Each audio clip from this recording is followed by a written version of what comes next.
verdad muy agradecido por la invitación de participar en esta reunión, en este evento de gente especializada en el área tecnológica. De verdad, muy contento de estar aquí con grandes profesionales del derecho también. Y bueno, eh, creo que empiezo en el tema de propiedad intelectual debido a que viene a ser, a mi criterio, como la partida de nacimiento de una criatura recién nacida, porque tenemos que darle nombre a nuestra creación, proteger nuestra tecnología, proteger nuestro emprendimiento y toda esa función y ese trabajo de investigación y desarrollo que es lo que hace para nosotros pues tener un valor agregado y salir al mercado a ofertar lo que hemos desarrollado.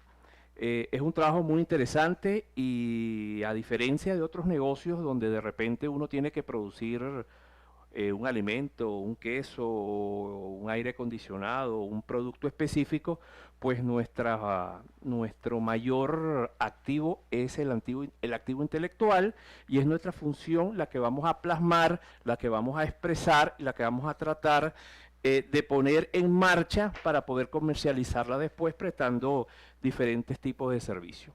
Entonces, ahí nace la propiedad intelectual, que no es más que el reconocimiento jurídico de esa idea, de eso que plasmamos, de eso que nos sentamos, porque como bien lo dijo Miguel anteriormente, pues todo el tema fintech está basado detrás de una computadora en un entorno digital. Es decir, salvo que haya algún tipo de producto especializado que venga de la fintech, algún tipo de herramienta electrónica, pues el resto es todo función digital y en función de eso lo que hay es un gran cúmulo de ideas, un gran cúmulo de pensamientos en función de solucionar algún conflicto, algún problema técnico o tratar de simplificar procesos dentro de los diferentes campos que pudiesen existir hoy en día a nivel mundial.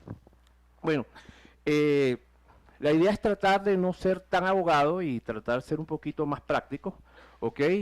Y dentro de el campo de la propiedad intelectual tenemos una serie de puntos interesantes, de protecciones que podemos dar a todas nuestras creaciones.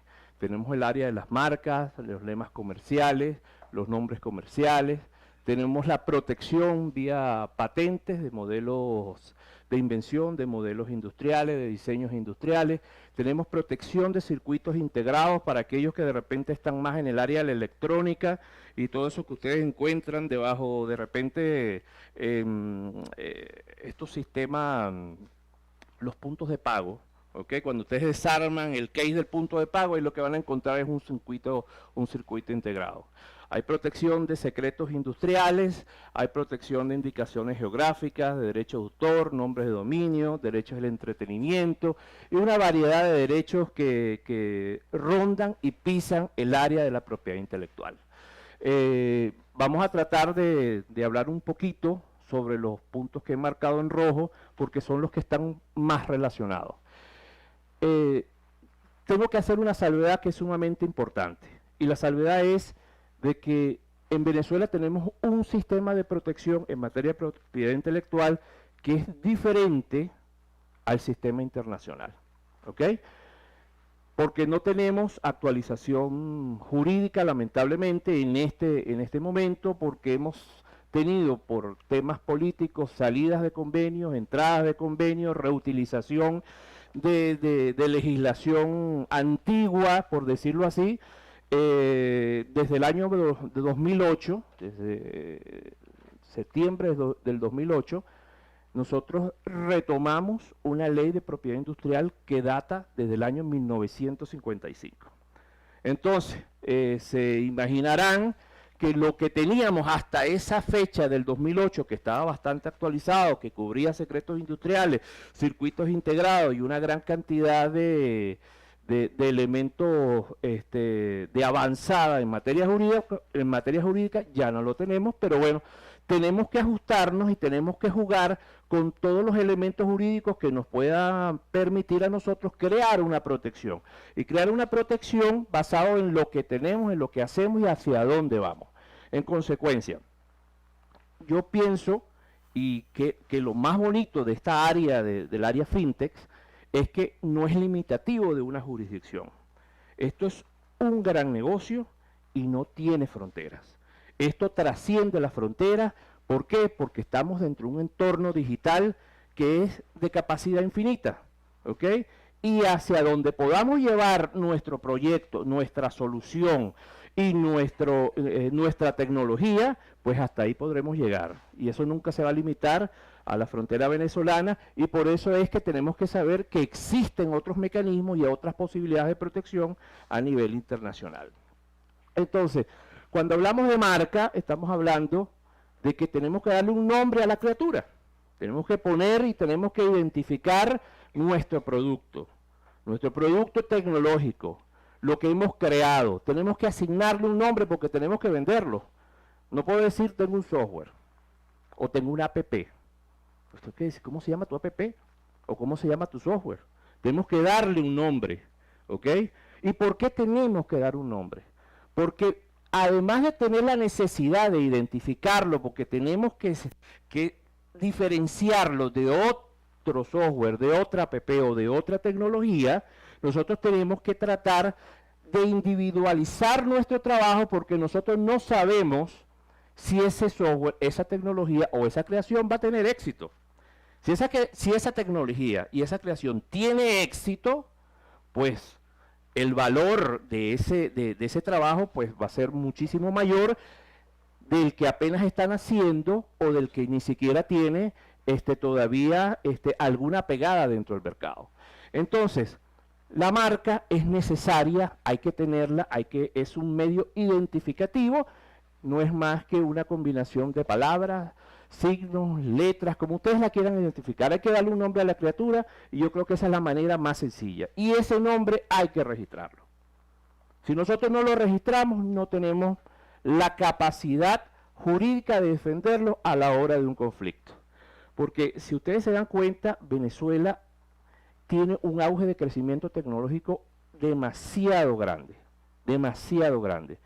que hasta hace pocos años quien llevaba la batuta, por lo menos en Sudamérica, era Uruguay, porque tenían las grandes empresas dedicadas a la producción de software, de todas estas tecnologías que pudiesen influir en una serie de empresas de distintas gamas, y estaban vendiendo estas soluciones tecnológicas a Europa, a Asia inclusive, y bueno, hasta ese momento, hasta hace pocos años era Uruguay, y al voltearse uno hoy en día, uno está diciendo, ¿qué pasa en Venezuela?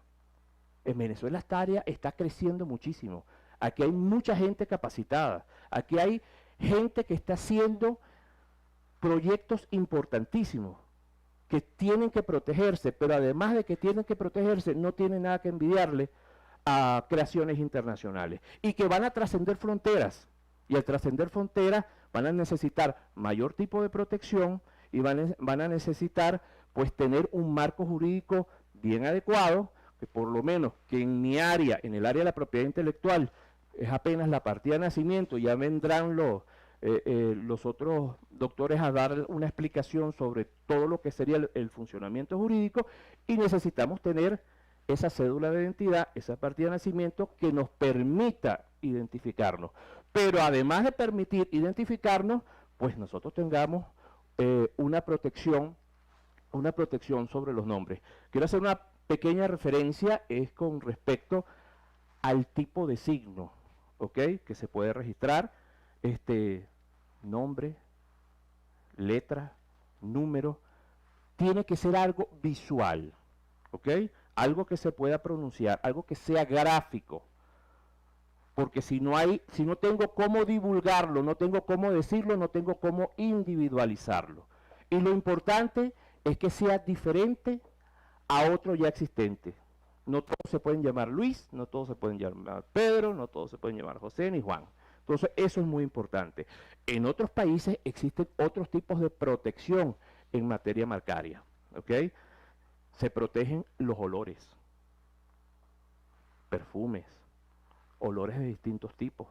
Se protege el sonido, lo que son las marcas sonoras. Se protege lo que son las marcas tridimensionales. Todo el mundo ha comido aquí un chocolate Toblerón. Esos chocolates, ese cuadrito, y eso está protegido a nivel internacional. La botella del Dimple, del whisky Dimple, que todo el mundo la conoce, está protegida. La botella de la Coca-Cola está protegida. Pero bueno, no tenemos eso ahorita, pero lo tenemos fuera.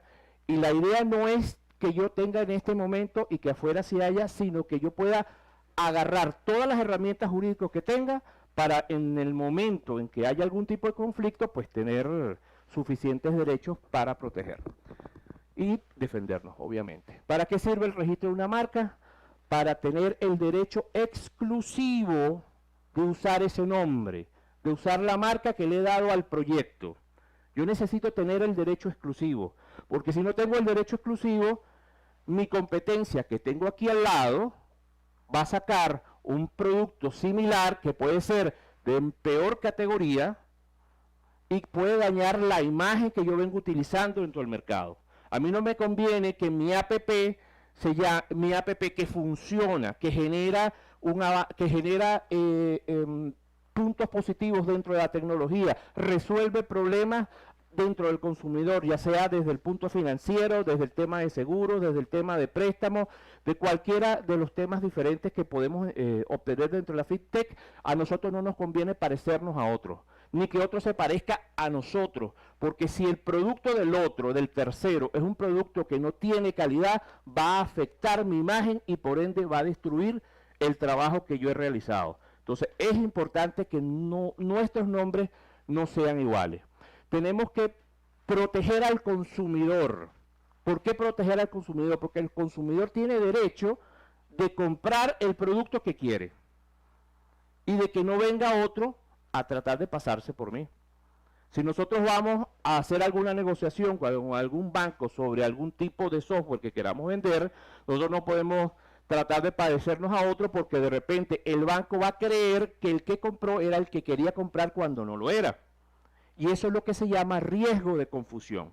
Los riesgos de confusión están prohibidos dentro de la ley, porque todas las marcas tienen que tener la capacidad de individualizarse, de no parecerse una con otra. ¿Ok? Todos aquellos que logran obtener el registro de una marca, que eso no es tan sencillo porque a veces uno piensa, bueno, no, eso es como el registro mercantil, que voy a una taquillita y en la taquillita me dice, está disponible, yo registro mi empresa. No, eso no es un tema sencillo, eso es un tema que tarda aproximadamente 2 años, es un proceso legal, ¿ok? Una vez que se obtiene ese derecho, yo puedo ejercer acciones penales, civiles, administrativas, tributarias, ¿ok? En contra de los falsificadores. Y eso es sumamente importante. Si yo tengo cómo defenderme, porque la ley venezolana me lo permite, desde la Constitución hacia abajo, yo tengo una gran cantidad de herramientas, aun cuando la ley sobre propiedad industrial, que data de 1955, sea obsoleta. Pero existen herramientas, están las leyes sobre el derecho de autor, que ya vamos a hablar sobre algunos temas de eso, y que bueno, lo importante es que sepan la importancia, ¿me entiendes?, de registrar una marca para qué sirve, y su utilidad dentro de nuestra estructura, ya sea comercial o ya sea personal. Nosotros podemos incluir nuestro registro marcario dentro de nuestros balances financieros, que eso puede obviamente pues que aumentar la posibilidad de un crecimiento económico a la hora de negociar algún préstamo bancario. Nosotros podemos utilizar una marca registrada de renombre para conseguir un préstamo. Podemos hipotecar la marca. Es decir, hay marcas que con sus letras valen más que todo lo que está detrás. Es decir, nosotros no sabemos, por ejemplo, cuánto puede costar el valor de la Coca-Cola. Y les aseguro, ¿entiendes?, que esas letras valen más que toda la fábrica, que toda la planta, que todas las botellas, que toda la producción, bienes que tengan inmuebles o muebles. Esas pocas letras. Y eso lo hace es la divulgación. Y eso lo hace la protección. Y Coca-Cola no va a permitir nunca que nada parecido a Coca-Cola salga registrado porque no le conviene, porque se tienen que defender. Tienen que tratar de individualizarse. ¿Ok? Desventaja. ¿Qué pasa si yo no registro? Otro me copia. Y si otro me copia, estoy perdiendo todo lo que hice. Y no solamente hablo del nombre, sino inclusive la tecnología. ¿Ok? ¿Qué pasa si yo no registro? Viene Pedrito Pérez y registra.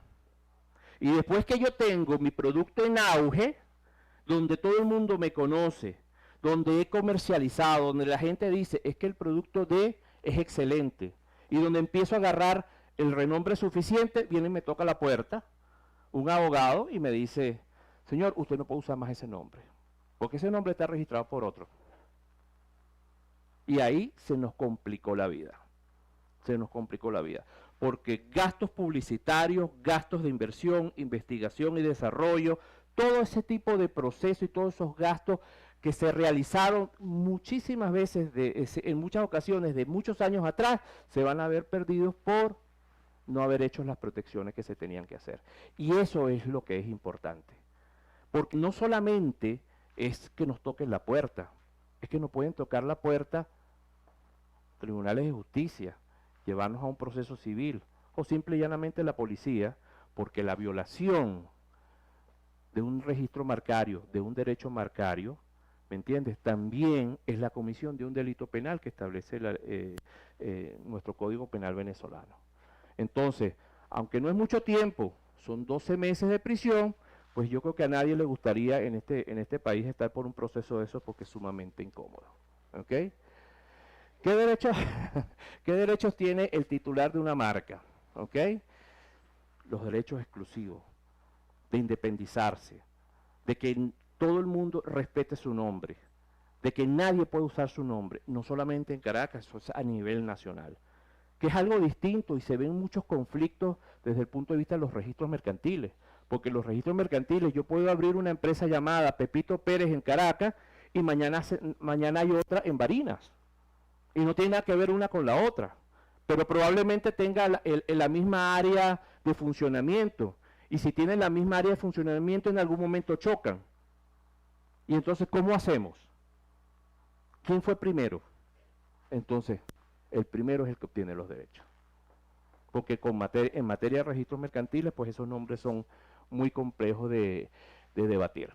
Ahora, hay algunos puntos de interés. ¿Dónde se registran las marcas? Las marcas se registran en una oficina que se llama Servicio Autónomo de la Propiedad Intelectual, SAPI, el registro de la propiedad industrial que funciona en el centro, en la plaza Caracas, eso es correcto. ¿Ok? ¿Cómo se registra una marca? Es un proceso que tarda aproximadamente 2 años, es un proceso que tiene que ser muy detallista, ¿ok?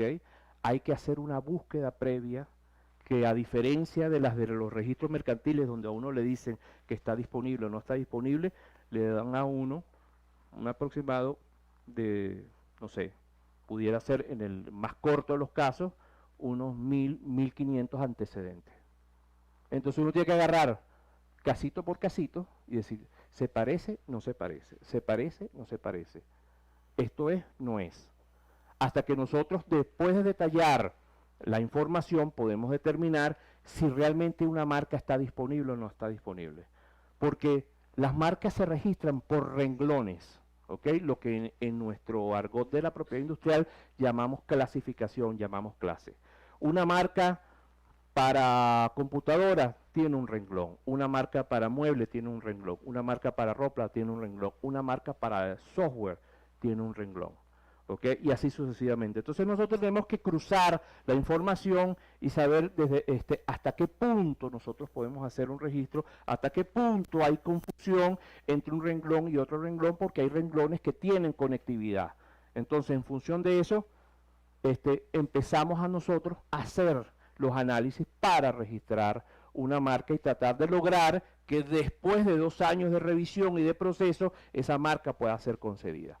Entonces, definido el tema ya de la búsqueda, pues se pagan unas tasas de derecho, se presenta la solicitud y ahí empieza el proceso que establece la ley. La ley establece que más o menos en un plazo de 3 meses la oficina de registro hace una revisión formal y dice, bueno, mira, yo creo que los productos que tú estás diciendo no están comprendidos dentro de la clase que estás mencionando. O si lo haces a través de una persona jurídica, a través de una empresa, te van a decir, mire señor, le faltó consignar el RIF, le faltó consignar la cédula o le faltó consignar algún tipo de documento. Eso es una fase del proceso, es una fase que lleva 3 meses. 3 meses después de haber superado eso, viene una fase de estudio, porque la oficina de registro tiene que determinar lo que uno hizo o lo que uno analizó al principio de hacer la búsqueda. Y es tratar de fijarse y de decidir si una marca es registrable o no es registrable. Existe un chuletario, por decirlo así, ¿ok?, de prohibiciones de registro. ¿Qué es lo que yo no puedo registrar? Yo no puedo registrar marcas inmorales, marcas vulgares. Yo no puedo registrar marcas que estén previamente registradas. Ni puedo registrar marcas que se parezcan a otras y que puedan inducir a la gente a un error. Porque no es lo mismo que yo tenga Mistolín como detergente, ¿ok?, que Mistolín para ropa o Mistolín para relojes. Es decir, hasta dónde una cosa se confunde con la otra. Donde se confunda, ahí hay una prohibición legal. Y ahí la oficina del registro puede decir, mire, señor, usted está incumpliendo con esta causal de irregistrabilidad y por ende su marca no puede ser registrada.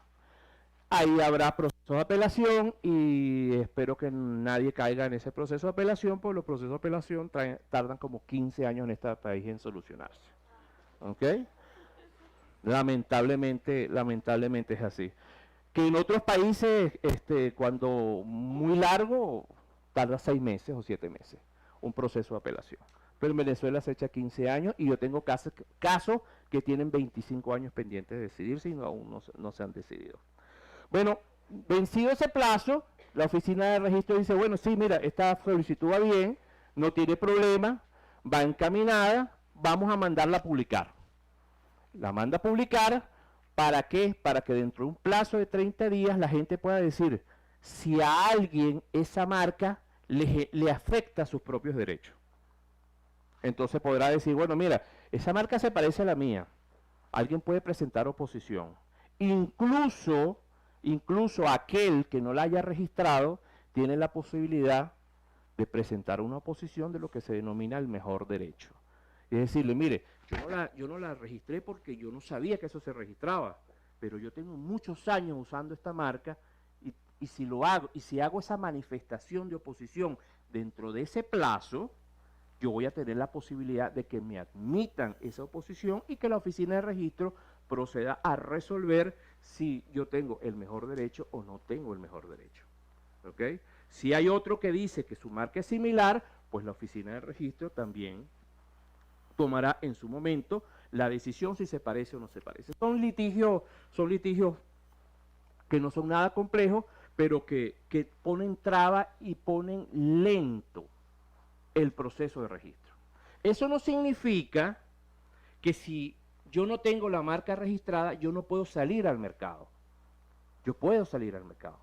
Pero lo que yo sí tengo que obligatoriamente, a mi criterio, en mi opinión personal, es saber si mi marca no se parece a otra. Por lo menos, que esa no esté registrada y que no se parezca a otra. Y yo poder empezar el trámite.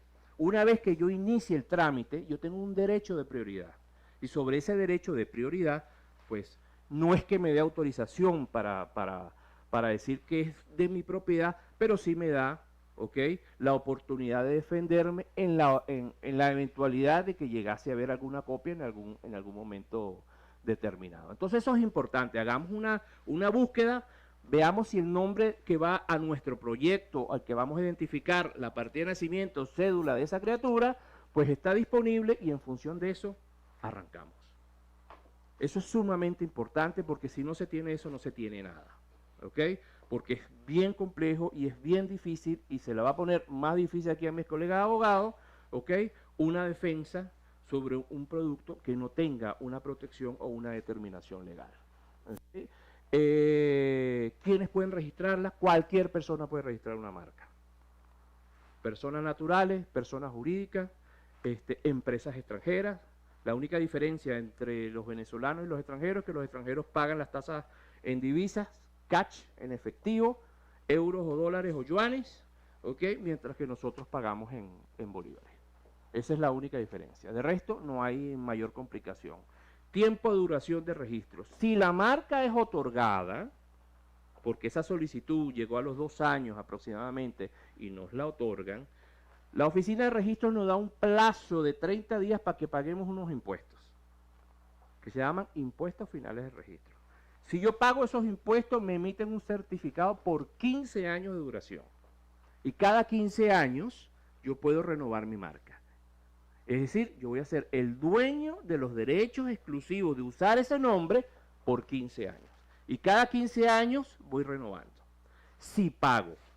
Si no pago dentro de esos 30 días, todos los 2 años que estuve en proceso se perdieron. Y no hay manera de salvarlos. ¿Ok? Entonces, es un tema de detalle. Es un tema de estar muy pendiente sobre el proceso de registro. Clasificación marcaria, era lo que les comentaba anteriormente. Existe una clasificación para productos y servicios. Hay marcas de productos, hay marcas de servicios. En nuestro tema de empresas emprendedoras fintech estamos hablando de servicios porque eso es lo que nosotros vamos a prestar. ¿Ok? Es tecnología, es servicio, es información, ¿ok? Es el tratamiento de la información como sea que puedan procesarla, ¿ok? Y todo eso es servicio y se registra a través de una clasificación especial de servicios. Hay servicios publicitarios, servicios tecnológicos, servicios de comunicaciones, servicios de procesamiento de productos. Hay como 6, 7 clases de servicios en donde se abarcan todos los servicios habidos por servicios jurídicos. Bueno, todo eso está dentro del área de servicios y eso lleva una clasificación. Entonces, cuando nosotros solicitamos nuestra marca, nosotros tenemos que decir para qué la vamos a utilizar. ¿Por qué? Porque yo no puedo registrar una marca para todo. Si mi marca es para servicios tecnológicos, pues esa marca no va a ser para hacer detergentes, no va a ser para hacer ropa, no va a ser para hacer juguetes. Es decir, es una marca específica para un servicio determinado, a menos que tengamos la intención de proteger todos los productos y todos los servicios habidos y por haber, que tampoco es una buena idea. No es una buena idea porque existe una figura que se llama cancelación. La cancelación es la petición que yo le hago al Estado diciéndole: señor, Pedrito Pérez tiene la marca tal registrada hace 10 años, pero ese señor no la usa. Y yo quiero que se la cancelen porque él no la usa. Y como no la usa, la quiero yo para mí. Eso está previsto en la ley. Yo puedo pedir una cancelación por falta de uso. El único problema es que, de acuerdo a la ley de 1955, yo tengo que probar que el otro no la usa. Esa es una prueba diabólica. Eso no es nada sencillo, ¿ok? Pero en algunos productos el tema es mucho más fácil, ¿ok? Esa prueba, por ejemplo, en productos alimenticios o productos farmacéuticos, donde yo necesito un permiso sanitario. Y si no tengo un permiso sanitario, obviamente, si no existe un permiso sanitario, obviamente cualquier uso es ilegal y no se puede entender que se ha hecho uso de la marca. Entonces es muy sencillo romper con ese esquema. Bueno, saliendo del tema marcario, hay un tema más tecnológico que se llama patente. La patente no es más que una solución tecnológica a un problema tecnológico. ¿Ok? En Venezuela los procesos de patentes son bien complejos por un tema político a mi modo de ver, ¿ok?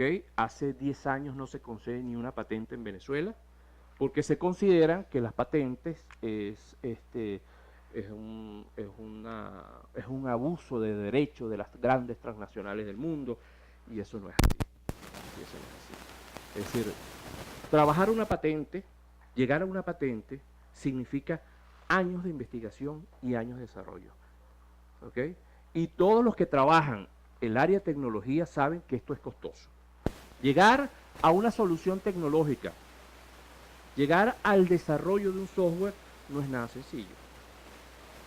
Porque salvo que yo sea el gran programador y el gran técnico en materia de software, ¿ok? Que de repente esté yo detrás de una computadora programando, diseñando, generando algoritmos, cruzando información, pues esa es la única manera de que de repente el costo sea menor. Pero aquellas empresas que realmente son serias, que se dedican al área fintech, que se dedican al área de crear una serie de software o de mecanismos de esto, necesitan invertir en lo que se denominan hierros, ¿ok? Porque tú no vas a utilizar una computadora chiquita para esto. Necesitas tener programadores, necesitas tener asesores, es decir, el tema no es tan fácil, ¿ok? Y eso necesita una inversión, y cuando llegas a una inversión, pues tú necesitas proteger esa inversión. La manera de protegerla, no en el caso de los software, es a través de patente. ¿Por qué mencioné la patente? Porque en la mayoría de los países de primer mundo, de los países desarrollados, los software y toda nuestra creación tecnológica se protege a través de esta figura jurídica que se llama patente. ¿Ok? En Venezuela, las patentes están más circunscritas a lo que son productos finales. De repente, que yo haya inventado un celular de última generación, ¿ok? Eso pudiera ser. De repente un televisor, una computadora X, pero es un producto final. Y no es más que crear a algo, generar una invención que resuelva un problema técnico. Pero ¿qué es lo importante de la patente? Que tiene que ser una invención tal que no exista nada igual en el mundo. Porque si no, no es una invención. Yo no puedo ir de repente a la China y decir, mira, vi esto, vi aquello, y de ahí tratar de inventar algo en función de una información previa. No, eso está prohibido. Porque este sistema es un sistema mundial. Y esto es un sistema que se entrelaza de información. Cuando yo tengo una patente en la China, aquí lo sé. Si tengo una en Estados Unidos, aquí lo sé. Si la tengo en África, aquí lo sé. Y así sucesivamente. Entonces, esto tiene que ser novedoso. Y la novedad nace primero de la inventiva, de la creación intelectual. Y de esa creación intelectual es que nosotros podemos generar productos nuevos, invenciones nuevas, ideas nuevas para proteger.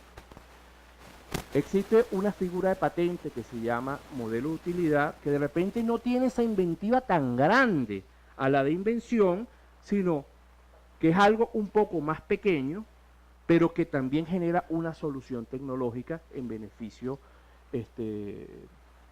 pues del problema técnico que se había planteado. ¿Qué no se pueden patentar en Venezuela? Quise poner estos temas, métodos matemáticos que necesitamos en las fintechs, pero que en todas partes del mundo se pueden patentar. ¿Ok? Planes, reglas, métodos de ejercicio de actividades intelectuales. Es decir, es porque volvimos a la data de 1955, pero hasta el 2008 podíamos hacerlo. ¿Okay? Eso no significa que nosotros debemos cerrarnos a la idea de decir, bueno, como ahora no se puede, pues no lo hacemos. No, hay que seguir haciéndolo, porque nuestro sistema, nuestro negocio, nuestra fintech, nuestra solución tecnológica va a trascender fronteras y nos vamos a tener que llegar aquí. Y vamos a tener que proteger en algún otro país. Porque es en otro país donde de repente también podemos conseguir mayores recursos y otros tipos de posibilidades o mecanismos. Los derechos de los titulares de patente es muy similar a los del derecho marcario, ¿ok? En el sentido de que el dueño de la patente es el único que puede hacer uso de la invención que creó. A diferencia de la materia marcaria, las patentes son otorgadas por un periodo determinado. Ese periodo es de 10 años, contados a partir desde el momento en que se emite el certificado de registro. Pero después de esos 10 años, cualquier persona puede utilizar la patente. Porque la patente o la información tecnológica tiene que ser de dominio público, que todo el mundo pueda disfrutar de ella. Y eso así sucede a nivel mundial. ¿Por qué? Porque nosotros como sociedad, como país, no solamente Venezuela, sino todos, necesitamos de enriquecernos y de retroalimentarnos con nuevas tecnologías. Entonces, esta tecnología dura 10 años. Y en 10 años, a los 5 años, cualquier tecnología ya está muerta. Y hoy en día peor, hoy en día yo creo que no dura 2 o 3, porque al tercer año ya salió otra cosa más avanzada y así sucesivamente. Exactamente, ¿qué va a pasar con el blockchain? Esa aguantada. ¿Okay? El tema es, y ahí vamos a tocar un punto interesante, el blockchain tiene una protección de patente. ¿Ok? Pero cuando se venza esa información de patente, yo te aseguro que no va a pasar al dominio público, porque va a tener una gama de protecciones jurídicas adicionales que va a impedir la divulgación. Entonces no va a ser tan sencillo que la gente pueda tener una información completa de lo que sería el blockchain. ¿Okay? Porque pareciera sencillo, ¿okay? Pegar los bloques y todo el beneficio que da y la seguridad tecnológica que da el blockchain. Pero va a haber una serie de contratos de confidencialidad, de secreto, de funcionamiento que no va a ser tan sencillo que todo el mundo pueda acceder a esa tecnología. Pero en líneas generales, la tecnología duran 10 años, en otras partes del mundo duran 20, aquí duran 10, y todo el mundo puede hacer uso de esa tecnología. Y esa es la idea. El Estado te otorga ese derecho exclusivo, ¿me entiendes? No permite que nadie más pueda hacer uso de esa invención a cambio de que, vencido el plazo, tú entregas la tecnología para que todo el mundo pueda disfrutar de ella. Bueno, esto es lo del dominio público. Ahora, hablamos ahora un tema de derecho de autor. El derecho de autor no es más que las normas que establece el Estado para proteger la creación intelectual. Pero la creación intelectual basada en la forma de expresión del ser humano. Entonces, cuando hablamos de software, el software está compuesto, ¿ok? Y me perdonan si me equivoco los que son técnicos aquí en el área tecnológica, en la forma de expresar una serie de pasos y programaciones y algoritmos que empiezan con un proceso y culminan con otro proceso. Esos procesos entrelazados generan una función, ¿correcto? Al generar una función, yo tengo una individualización de ese proceso. Y esa forma de yo haber expresado eso en el teclado de la computadora, esa forma de expresión que nace de aquí, es lo que protege el derecho de autor. Entonces, mientras que los softwares se protegen en otros países a través de las patentes, en Venezuela lo protegemos a través del derecho de autor. ¿Ok? Entonces, yo protejo es la forma de expresión. Ahora, ¿qué pasa? La ley de derecho de autor dice, y los convenios internacionales en materia de derecho de autor, que la protección de la creación nace desde el momento en que yo lo piense, desde el momento en que mi cerebro está maquinando una idea, ¿ok? Un proyecto y la metodología y la forma como lo voy a realizar, desde ese momento la ley dice que yo tengo la protección. El problema para los abogados es cómo sé yo que fue tu cerebro y no el de otro, cuándo fue el tuyo y cuándo fue el de otro, y cómo yo materializo, ¿ok? Esa información. Porque mientras tú no la divulgues es inédita. Pero desde el momento en que la divulgues, ahí es donde se presenta el problema, porque ya es de conocimiento general. Entonces, los creadores, los programadores, los dueños de empresas que invierten en materia de fintech, en materia de tecnología, tienen que hacer su protección a través del derecho de autor. Ahora, ¿quién es el dueño? ¿Y cómo se hace? Existe una gran cantidad de formas de registrar y de hacer una protección. Porque no es lo mismo que sea un programador el que salga a vender su producto, como no es lo mismo que sea una empresa que haya contratado a una serie de programadores sobre una idea propia para que un negocio sea desarrollado. Entonces, si yo soy ingeniero en computación o diseñador de computación, como se denomina, programador, y yo genero un programa determinado, yo soy el autor de ese derecho. ¿Por qué? Porque pasó por mi cerebro la forma en como yo lo iba a expresar, que lo expresé en la computadora. Y esa forma de expresarlo en la computadora es la protección que me da el Estado sobre esa creación. Pero cuando yo, empresario, decido generar una solución tecnológica y contrato a un grupo de personas profesionales en el área, yo, empresario, soy el dueño de la creación. ¿Por qué? Porque las personas que trabajaron para mí fueron personas que trabajaron con ese objetivo de crear para mí. Entonces, es un tema que independientemente que hablemos de personas naturales o de personas jurídicas, todos tenemos que tener la protección del derecho de autor. ¿Por qué tenemos que tener la protección del derecho de autor? Porque el registro del derecho de autor ante la oficina competente lo que nos da es fecha cierta. Es decir, yo hago un registro, la oficina de registro no me va a decir que me otorga derechos, porque no me otorga derechos. La oficina de registro lo que va a decir es que yo en fecha tal inscribí una obra de derecho de autor de software denominada tal, y cuya información interna, manuales de procedimiento, código fuente, están reservados dentro de la oficina de registro. ¿Ok? Entonces, al decir la oficina de registro que en fecha tal yo inscribí, yo manifesté ser el autor, ¿ok?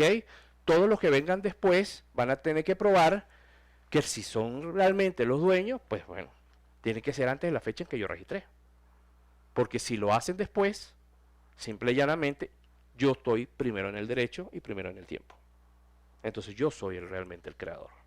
Entonces es un tema muy delicado porque siempre se generan pugnas sobre eso y no es un tema sencillo los litigios en materia de software, en materia de aplicaciones tecnológicas. Es un tema bien complejo. Entonces hay que salir, hay que protegerse, ¿ok? Porque esa es uno de los derechos adicionales a los que nosotros tenemos que tener para poder salir al mercado. Eso sí es una segunda partida de nacimiento. Yo no puedo salir al mercado sin tener esta protección. ¿Por qué? Porque si yo soy el programador no tengo problema, porque nadie va a develar mi código fuente.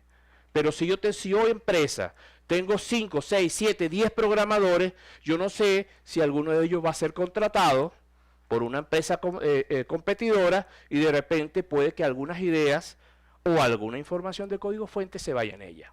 Entonces, hay un tema de seguridad cibernética, por decirlo así, que tiene que ser protegida y esta es la mejor manera de hacerlo. ¿Ok? Dentro de esa protección del derecho de autor, nosotros vamos a proteger estos 4 rubros principales, lo que sería el software, los algoritmos, los métodos de análisis de datos y las bases de datos que en el mundo se llaman Big Data. ¿Por qué? Porque la creación de una base de datos cuesta muchísimo dinero. Es decir, eso no es tan sencillo. Es decir, no es una persona que va cargando datos, eso cuesta muchísimo dinero. Y la base de datos, o el Big Data, ¿okay? Que son bases de datos masivas, pero esa Big Data y esa información, ¿okay? Que tiene protección a través del derecho de autor, es de utilidad para muchísimas personas. Porque ¿quiénes pueden utilizar la Big Data? ¿O para qué la pueden utilizar? Por lo menos, yo no sé, pero desde el punto de vista bancario y financiero, ¿ok? Se puede saber mucho de los gustos de un cliente en la medida en que exista un programa de tecnología que te procese los hábitos de consumo, ¿cierto? Es más, y eso uno lo ve en el Instagram. Cuando tú usas el Instagram, que de repente abres algunos temas, algunos videos, algunas propagandas interesantes y te vuelven a repetir y te vuelven a repetir y te vuelven a repetir, y lo mismo sucede con respecto al Facebook, ¿ok? Son informaciones que no es más que el tratamiento de la información de una base de datos. Pero ese tratamiento de información de una base de datos, ¿ok?, que es una tecnología que se aplica, necesita derecho de autor. Y ese derecho de autor necesita permiso del propietario de esa base de datos para poderla procesar. Entonces es una mezcla de derechos que tienen que saberse administrar para poder ejecutarse. Me queda 4 minutos, ¿verdad? Bueno, hay un paver. Ok. Lo que quiero decir con todo esto, y es una de las cosas que quería transmitir, es que nosotros somos una potencia en materia tecnológica. Venezuela es una potencia en materia tecnológica. Le gusta a quien le guste. Es así. Aquí hay personas extremadamente preparadas y gente que uno ni se imagina y que está metido en este negocio. ¿Ok? A nivel mundial, la mayoría de las patentes están desde hace años ya registradas en manos de transnacionales financieras y de tarjetas de crédito. Pero eso yo creo que es nada para lo que viene. Lo que viene es más importante. Lo que viene es arrollador. La tecnología avanza a pasos agigantados. La inteligencia artificial. Dentro de 15 años se van a perder millones de empleos porque van a estar los robots funcionando. El problema nuestro dentro de 10 años va a ser cómo resolver un problema jurídico sobre vehículos inteligentes. Entonces imagínate un vehículo inteligente que choque con otro vehículo. ¿Quién tiene la culpa? Eso no está fácil, ¿no? 2 robots chocando. El menos inteligente.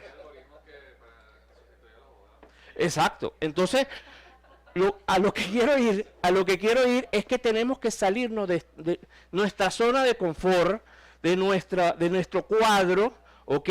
Y saber que hay líneas hacia adelante, que tiene un progreso importante y que todo lleva una protección, pero sobre todo tenemos que seguir innovando y trabajando. Mira, por ejemplo, este cuadro que lo tomé en la internet, Visa, Bank of America, empresa de metodología, todos estos, fíjense, los azules, que son sistemas, metodologías de pago, son patentes internacionales en materia de tecnología, son fintechs en materia de tecnología de pago. Hay otras áreas como la marrones que son protecciones bancarias, ¿ok? En Europa, todos los que son, por ejemplo, en España, los bancos españoles están produciendo patentes que da miedo. Eso es increíble. Patentes que da miedo. No solamente en materias de inclusive en nuevas cajas de dispensa de dinero. Es una cosa realmente importante. Pero bueno, esto ya lo habló Miguel. Mis recomendaciones finales, ¿ok? Creamos el proyecto. Tenemos una tecnología para vender. Entonces, lo primero que hacemos cuando ya tenemos la tecnología en mi disco duro aquí adelante, bueno, vamos a darle un nombre y vamos a protegerlo. Ese nombre lo tenemos que proteger, tratar de que ese nombre no se parezca a otro, tenemos que tratar de ser creativos, porque si tuvimos la posibilidad de crear un diseño, un programa tecnológico, tenemos que tener la capacidad de crear un nombre lo suficientemente creativo para diferenciarlo de otro. Eso es sumamente importante. Tenemos que proteger nuestro nombre de dominio, que eso es otro tema que en algún momento, en alguna otra charla entraremos, porque eso va interconectado y los nombres de dominio es un mundo sumamente interesante. ¿ok? El ciberespacio es un tema, bueno, sumamente importante y que requiere de protección y que existe protección internacional y que es demandable las violaciones de los nombres de dominio a nivel internacional. Tenemos que registrar nuestra website y tratar de que nuestra website sea la que más abarque el conocimiento internacional. ¿Qué quiere decir eso? Que no tenga el punto B, no porque por un tema de desprecio, obviamente no, sino para que haya mayor alcance de conocimiento e información dentro del ciberespacio. ¿Ok?